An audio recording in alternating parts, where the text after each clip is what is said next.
We are pushing back against the climate crisis with record-breaking expansions in renewable energy. Global solar and wind installations are currently growing at a rate that outpaces actual global energy demand. But mass production is only half the challenge.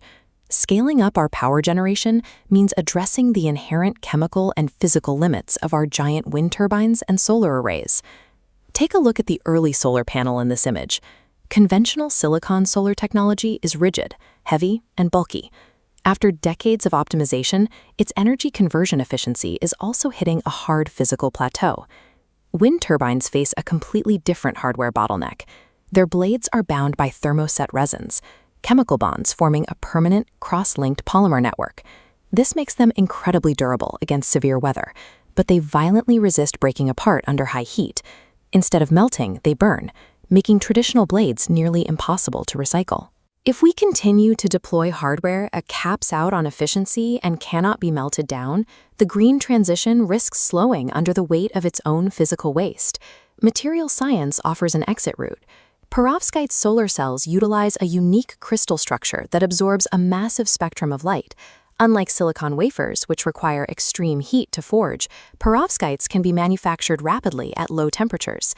Because they can be processed as liquids, perovskites can be printed like ink. This allows engineers to create ultra-thin, flexible sheets or even transparent solar windows that wrap directly around modern architecture.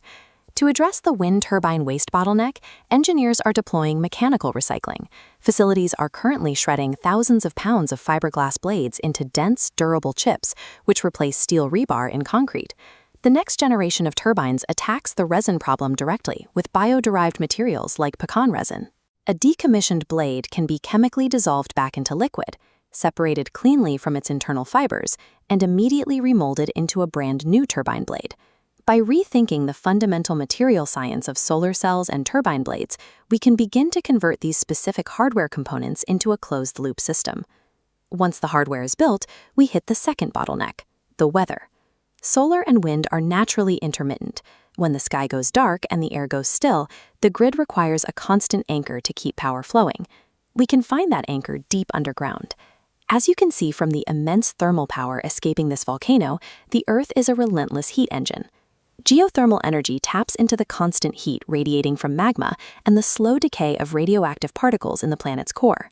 This map of U.S. geothermal resources illustrates exactly where this heat is concentrated.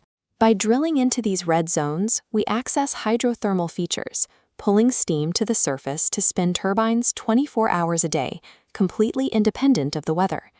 True grid stability requires an always-on geological anchor to carry the electrical load through the night. This flowchart compares the two distinct carbon cycles to explain another firm power source, biomass. Fossil fuels operate on the slow geological cycle, dumping buried carbon into the atmosphere. Biomass operates in the fast cycle, moving carbon from plant growth to combustion and back to the atmosphere. Burning organic waste is carbon neutral, returning exactly what the plant absorbed. Bioenergy with carbon capture and storage, or BECCS, intercepts that cycle. By attaching capture technology to a biomass plant, engineers trap carbon dioxide exhaust inside the smokestack. That captured CO2 is compressed into a liquid state and injected deep underground into saline aquifers or depleted oil wells. Because the plants pulled carbon from the air and the facility permanently buries it, the entire process results in net negative emissions. These baseload technologies actively reverse past emissions, turning the power grid into a tool for atmospheric carbon removal. Even with firm baseloads in place, the grid faces a final bottleneck, energy storage. The sheer volume of intermittent solar and wind requires us to massively time-shift electricity, moving power from the moment it's generated to the moment humans consume it. Look at the scale of this upper reservoir and the concrete infrastructure below. This is pumped hydro, a giant gravity battery for heavy-duty power shifting. The system uses excess daytime solar power to pump water up a mountain. When peak electricity demand hits after sunset, operators release the water back down through the turbines to generate power. Pumped hydro moves massive amounts of power for hours at a time. We pair this with lithium-ion batteries, which handle entirely different jobs, injecting rapid bursts of power to regulate grid frequency and managing daily second-to-second load shifting. Balancing a renewable grid is a multi-tiered physics problem. It demands a suite of distinct tools to handle seconds-long spikes versus hours-long lulls. Yet a critical vulnerability remains. Neither pumped hydro nor lithium-ion can economically sustain a grid through a prolonged multi-day stretch of cloudy, windless weather.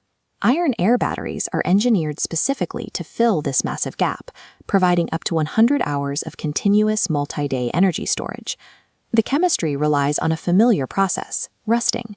When this iron pellet is exposed to oxygen, it oxidizes, releasing electrons as energy. To recharge, incoming electricity pulls the oxygen back out, unrusting the iron to begin the cycle again. A renewable world requires these technologies operating in concert: high-efficiency perovskites, circular wind blades, geothermal anchors, carbon-negative biomass vacuums, and long-duration iron-air storage. By coordinating these breakthroughs, we can build a grid resilient enough to power civilization indefinitely.